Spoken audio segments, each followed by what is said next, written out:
Hello, everyone. Welcome.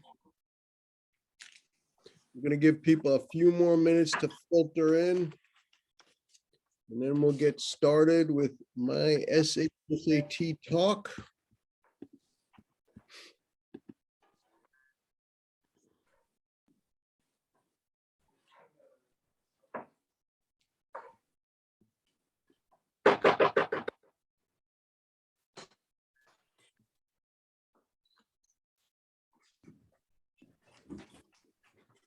Progress.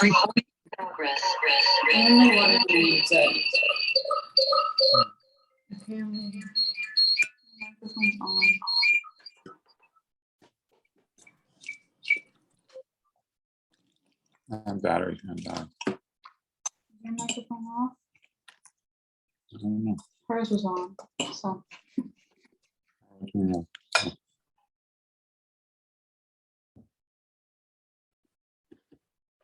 All right. I have muted you guys. So feel free to talk in your respective homes. It's a shame I don't get to hear my audience, but that's one of the factors of Zoom talks. But the good thing is I'm going to record this talk. So if you know anyone who wants to see it later, we'll send you a recording of it. And I will be giving the discount code at the end of my talk, but before any questions. And if you have any questions, just put them in the chat and I will answer them maybe as I see them, but probably after I've done with my little PowerPoint presentation. Hopefully it'll answer all your questions about the SHSAT and some ideas of how to approach it. But if it doesn't, throw your questions in and I'll be happy to answer them. I love questions. So without further ado, I'm going to share my screen and we will get busy with my slideshow presentation. So why are we taking this? Most of you probably know it if you've gotten this far, but I'm going to go a little into the structure and the content of the test. Oop, not everyone's muted, I guess. Hold on a second. Well, if you're not muted, you should mute yourself. I am Stuart Servitar. I'm the head, chief, founder, main mover of ibidPREP. We've been on the Upper West Side for over a decade now. We've been around for 15 years. I've been tutoring since before the internet, so we know what we're doing. We've helped hundreds, if not thousands of kids get into great high schools and colleges and middle schools, but definitely specialized high school has now become a really big part of what we do. And we love doing it. It's a great age. It's a big test. It's important and kids really grow through the process. So the first question you have to ask yourself, is it right for you? And what it's about. It's not just about Stuyvesant. There are 9 specialized high schools, and they're growing in number, hopefully, so more kids could have access to these terrific schools besides Stuyvesant. And you don't need to get the top score to get into a school. As a matter of fact, passing usually gets you above a cutoff score that will get you into one of the specialized schools. So keep that in mind. I think students need to keep that in mind. If they're good students, it's hard to take a test and not be perfect on it like you're maybe used to being in school.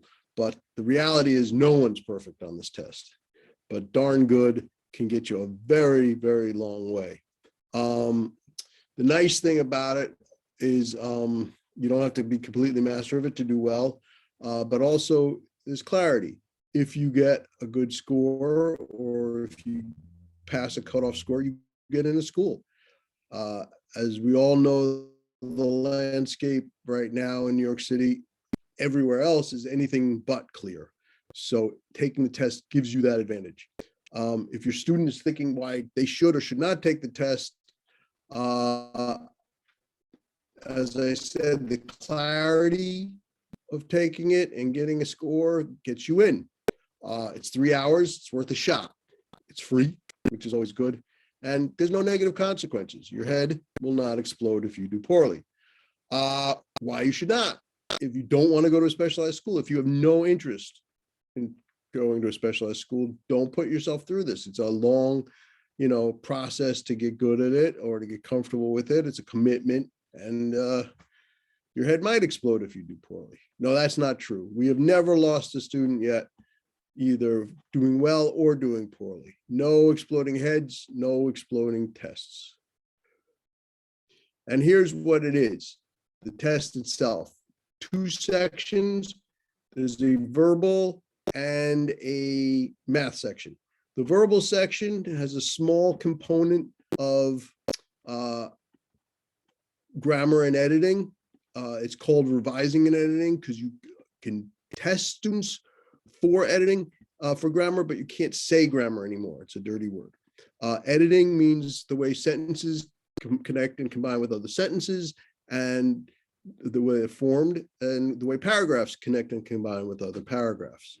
So that's a small part of it, about 9 to 12 questions. And the rest of the verbal section is about reading comprehension. And that means understanding, oops, here comes a latecomer. It means nonfiction. It means nonfiction with data. Those are graphs and charts, as you sometimes see on the state tests. And then there's fiction, and then there's poetry, which is a great challenge at this age, as your children turn from literal beings into perhaps slightly more abstract creatures capable of interpreting poetry and algebra. The math section is also 57 questions in total. Both sections are 57 in total. The extra 7 on each is our field questions, which are basically experimental questions that will not count toward their total, but of course your student will not know which questions those are. So answer them all as if they were the real thing. In the math, you need to know your arithmetic and number concepts. What happens in 7th grade? They give you a calculator. What happens on the SHSAT? They take the calculator away. That's a problem. So if your student has forgotten his or her multiplication tables or long division or decimals, percents, never mastered fractions, you got to do it now. It's a big part of the test. As is algebra, which many of your students are in the heart of now. And if they're not, they're going to need to be. And the last piece of the puzzle in math is the geometry, which nobody is very good at least from what we see with our diagnostic exams. Mostly because geometry is taught at the end of the year and no one's paying much attention by the end of the year. Every year you get a little piece of geometry toward the end of your curriculum. And also this geometry is about employing formulas, which you have to know by heart, and using them to solve problems, which is much different from how most math geometry is taught. To continue,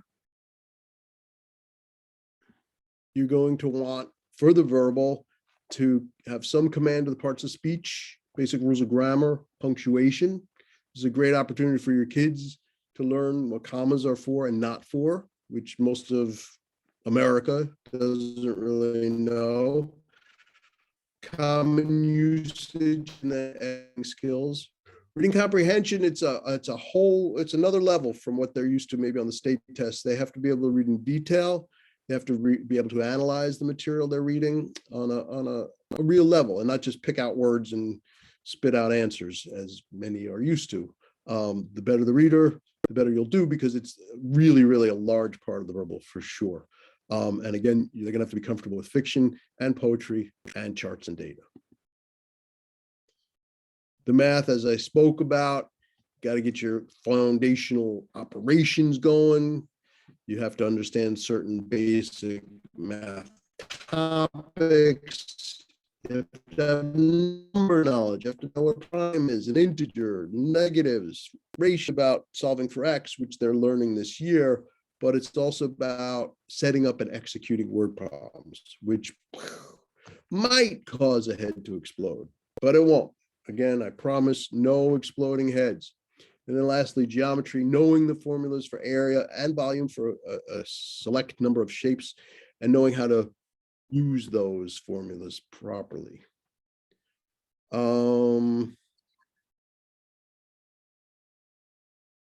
SHSAT timing. We all face it. Parents are like worried about it. Kids are all worried about it. Every parent tells me my kid goes too slow. We're a little different than a lot of companies. We're more focused on getting kids to take the time that they need and allowing themselves to think, because then they don't waste time half reading the passage, going back going to the questions, then going back to the passage, then going to the question, then going back to the question. My belief is if you've understood what you've read, you're going to need a minimal amount of going back and forth. If you establish an answer to the question before you read the multiple choice answers, it'll take far less time.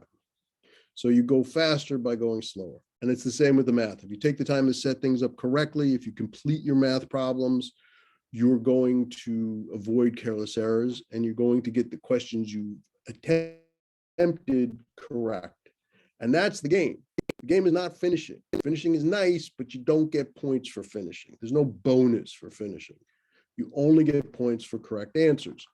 We tell this to kids every year. We tell this to parents every year, but no one believes us because their minds are wired to finish.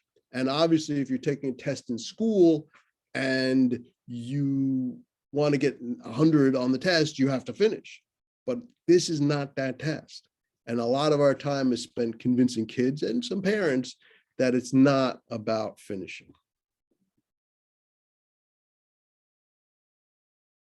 The next part of the puzzle, or maybe it should have been before all this, is when it comes to ranking specialized schools.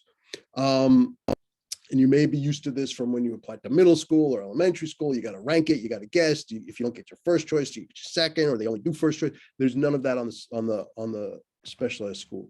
You pick the school that you want first. And it doesn't matter if you think you're going to get it or not. If you want Stuyvesant, put it up there. If you don't get it, if your score is not good enough for Stuyvesant, they look at your second choice. If that's not good enough, they look at your third choice, and they keep going till you hit a score. And that's another important thing.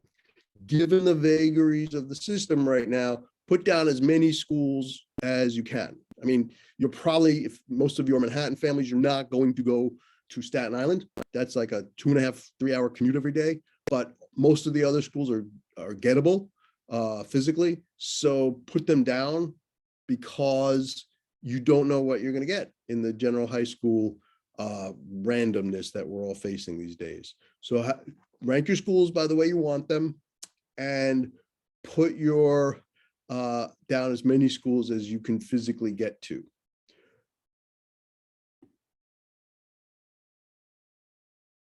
And lastly, we come up to the slightly complex theme of SAT scoring. You get 1 point for each correct answer. You do not lose anything for getting anything wrong or for leaving anything out. So by all means, fill in, tell your students, we tell our students, fill in everything. If you get it accidentally correct, they don't know. It's just correct. So, and if you get it wrong, it doesn't hurt you. You get 1 point for each one correct answer you get, and that gives you a score, which is matched against the scale. The scale is 400 per section, okay? And as I mentioned before, I'm very old, and I've never seen anyone get perfect score on this test. I've never even seen anyone get a 700. Breaking 600 is itself extremely rare. So I really mean it when I say you don't have to be perfect on this test, and nobody is, because it's difficult. And also because it curves extremely toward the end. In other words, your first wrong question costs you 50 points. So if you are, and this is a little different in how we approach this test, most tests you try for balance. If you're bad at math, we focus on the math to get you stronger at math. But in this case, if you're very strong in verbal, let's say, and okay in math, we try to like strengthen your math a little, but we want to get you as close to perfect in verbal as we can. And then vice versa if it's math. So we're looking for one super strong section if possible. Obviously, we don't want you to crap out in the other section, but if you're very good in one thing, we'll strive to make you excellent in that thing. And you get to play to your strengths on this test more than some other tests. And here's what I mean by you don't have to be perfect. Stuyvesant, which is the highest, usually every year, the highest cutoff score of all, you don't even have to get to 600 to get into Stuyvesant. You have to get to 560, which is roughly, depending, again, it varies with how you do in each section. That's roughly in the high 80 percentile. And then it goes down from there. Bronx Science, terrific school. High School of Math, Science, and Engineering this year popped up ahead of, by this year, I mean the class that's now in 9th grade. We haven't obviously yet gotten the results from the one they took just this winter. High School of American Studies went below High School of Math, Science, and Engineering a little bit this year. Before that, 2 years ago, it had actually been higher than Bronx Science. So it does change, but usually no more than 10, 20 points tops. Last year was an anomaly. Obviously, a lot of families were out of the city. A lot of them perhaps didn't even take the test. Fewer students took the test. The scores themselves are a bit lower. I'm imagining they're going to start to ramp up again a little bit, but we just work with the knowledge we have. Each year, the test traditionally before the pandemic was at the end of October. We're going to continue to plan as if it would be at the end of October. And then if it goes later, we offer, very reasonably highly discounted refreshers to keep your kids refreshed. So what do? What's your first step? We recommend taking a practice test. We offer a free diagnostic to everyone, any 7th grader on the planet. But you can do it yourself. There's a link here. You get the SHSAT PDF that goes out every year. You can look it up, or you can pass this link on to you, or you can go through us, your favorite prep company. We get it to you free. We get it to you fast. It's all online. So the minute you click submit, shortly thereafter, you get a score, you get a scaled score, and you get a diagnostic breakdown, which shows you your rights and wrongs. It's very helpful. And then if you come back to me, I can help prescribe a way to go, whether you're going to want to try taking a class, which we offer in the spring, starting at the middle to the end of April. It goes from April through June, takes a break over the summer. We give them a summer binder to work on, hopefully a little bit. And then we resume like crazy in the fall, tons of practice tests, tons of work online. That's one way to go. We also have summer courses, 2 weeks every day, 5 days a week, that is intensive. We go through the whole program, 3 tests there. And if you want to wait till the last minute, we have fall classes that tries and does cover the whole terrain. It's just a big lift for some kids. For some kids, it's all they need. And of course, we always have one-on-one, which can start yesterday, start in June, start whenever you feel is right for your student. But whatever you care to do, we'll try to make it work for you.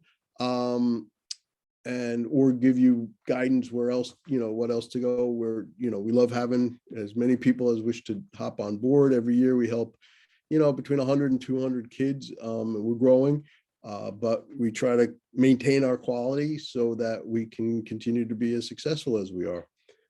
And that is basically, I think,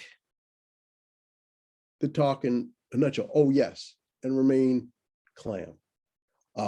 It's a dopey joke. It's the title of all my course books. It means, first of all, pay attention.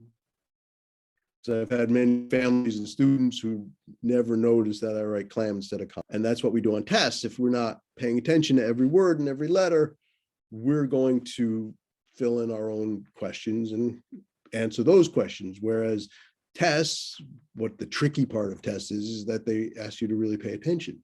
If you're rushing through a math problem and you think, oh, I got X, and you solve for X and you just jump and pick X, you might have missed the fact that they're asking for the value of 2X or Y or something entirely different. The other reason I call it remain clam is because under stress, we all have a tendency to flip things. Our wiring gets a bit crossed. So up becomes down, left becomes right, X becomes Y, and positives and negatives just go out the window. So we try to teach our kids poise under pressure, and it's a great learning experience for them. And we hope that they learn process and maybe have some fun in the process. And that, my friends, is the end. If you guys have any questions, I'd be delighted to take them in the chat. While you're gathering your thoughts, I will throw in the 5% discount on any class we have, any one-on-one package, the first package, and it's good for a while. So hop on in and let me know your thoughts. I'm going to unmute all of you so you can either talk or not. I'm going to allow you to unmute yourselves. How do you unmute? I don't know. There we go. Are any of the classes in person or all online? Right now, we're still all online. They're all small classes. We've had great success remotely because our teachers, our students interact online. They notate, they talk. They're not muted like you guys are here, and I can't figure out how to unmute you. So we used to have a beautiful space. We just don't have it at the moment because, you know, the same reason everything else is messed up. We will come to your school, though, if you can. We are starting to go back into schools if any of you want to put me together with the appropriate parties. Any other questions?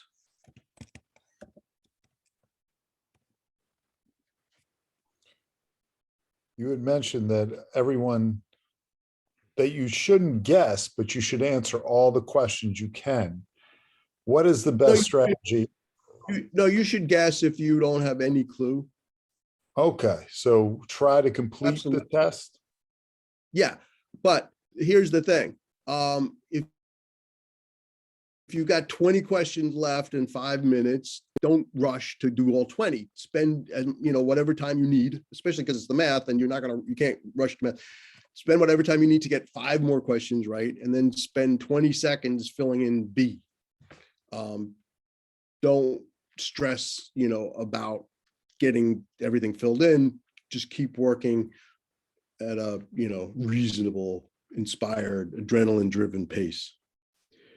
Do we offer any prep for the Regis exam? Yes, we offer prep for the Regis exam and for all private tests. And this is something we're growing into because there is more demand that way. We used to do all that one-on-one, but we will be, and look for it in your emails, which you were all kind enough to respond to. We're going to be offering private school test classes in addition to the one-on-one. I'm just trying to figure out the best way to coordinate that with the SHSAT. If you miss this cutoff score at your first choice school, but score higher at your second choice school than someone else who has it first, who gets in? Doesn't matter. You both get in. So the algorithm they use to determine is very complicated, but it's based on who wants the thing. So that drives the cutoff score to be higher. But once that score is established, if you clear it, you get it. And they always give out more offers than space in their classes because not everyone accepts the offers. So you're both in. So there's no advantage to putting it first. And I'll tell you all really why you should definitely put your desired school in first. I had a wonderful school. I was working on the Lower East Side, Chinatown, and I told the kids this, and one of them believed me. and he put in Stuyvesant, even though he had no shot, or at least he thought he had no shot, and his practice tests weren't that high for Stuyvesant. But that day he hit a home run. He was out of his mind. He got into Stuyvesant, changed everything for him. So don't rule out anything. Kids will always surprise you. They always do surprise me. And as I've said, I'm very old. Any more questions? You guys are great. Thank you so much for coming. Feel free to share what is the format of your prep classes? That's a great question. Thank you very much. Our classes, we begin with the basics. We teach them how to read. And by that, I mean active reading, reading word for word, not skimming, processing what you're reading, and always asking questions of the text, mainly theme and thesis, what it's about and what the point the author is trying to get. And we get them in the habit of answering questions in a certain way. We have a certain algorithm there. We get them to follow that breaks some of the bad habits they might have gotten into in school. So that always starts with the reading. Then on the other side, we start with the math. We define our terms, so they know what an integer is. They know the properties of zero, and we build from there. We make sure their foundational arithmetic is solid. We make sure we don't take anything for granted, because a lot of kids spend their entire math careers hiding the fact that they can't add single digits, and we find that out. So we do begin by covering as much of the territory. We tell them, again, the rules of commas. We tell them what a pronoun is. We cover as much as we can in the time we have, and then we let them loose on their first practice test. And then that usually gives us a sense of, the character of the class we're facing. So if we're going to need to spend more time, teaching them close reading, or, the nature of long division, we'll do that. But we ultimately get to everything, including the geometry, including the algebra word problems, and including poetry. So we cover the material, then we cover the test. And as they take more tests, we even take time to meet with them one-on-one to give them a specific approach to their next test. Help them try different things with timing so they're comfortable.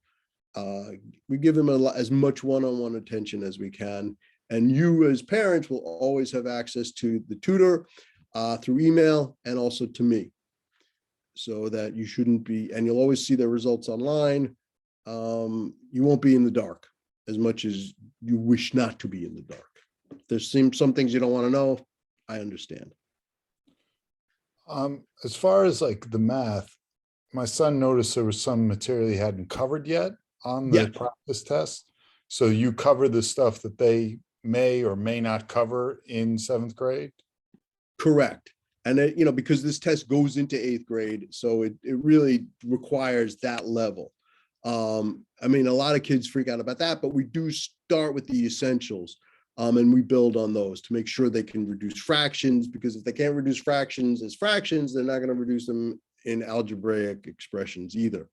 But yes, we cover the higher algebra, we cover the exponents, the roots, all the scary stuff, the geometry, which, as I said earlier, they've all kind of almost universally missed for some reason. Yeah, I think it was the geometry that he mentioned in particular. Oh yeah, I mean, and we see that, kids will miss 12 out of 13 of those. Some of it's just pure fear, and that's part of it. These questions, and again, going back to the remain clam theory, they're made to look a lot scarier than they are. But once you get under it, then you're dead. And so the geometry, once you know a few rules and how to apply them, they jump up a lot. Same once they learn a comma. It's amazing. Kids in our class, we have 12 kids maximum. That's it. No more. Sometimes, depending on the day you pick, sometimes it's fewer, which is great for your kids. Not great for our profit margin, but we're okay with that. We launch every class if we get 4 or more. So sometimes, it's only 4.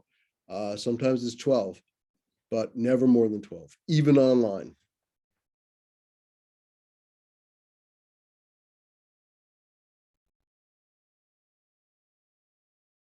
Well, thank you, everybody. Did everyone get the code that I pasted in? All right. If you need it, like I said, feel free to give it out. It's good for like another month or so. We're happy to have you. Thank you all for coming. And I look forward to having your students in our classes or one-on-one or whatever you wish. Oh, here comes Dina Fine. All right. See you later, Jennifer, Liliana, Cole, Elizabeth, Ilaria, Danielle, and who was that nice guy who was asking all the good questions? Dimitra. Anyway, thank you, everybody. I'm going to let Dina in now.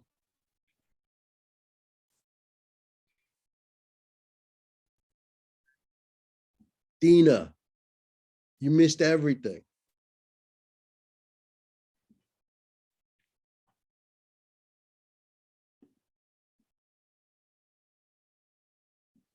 Dina?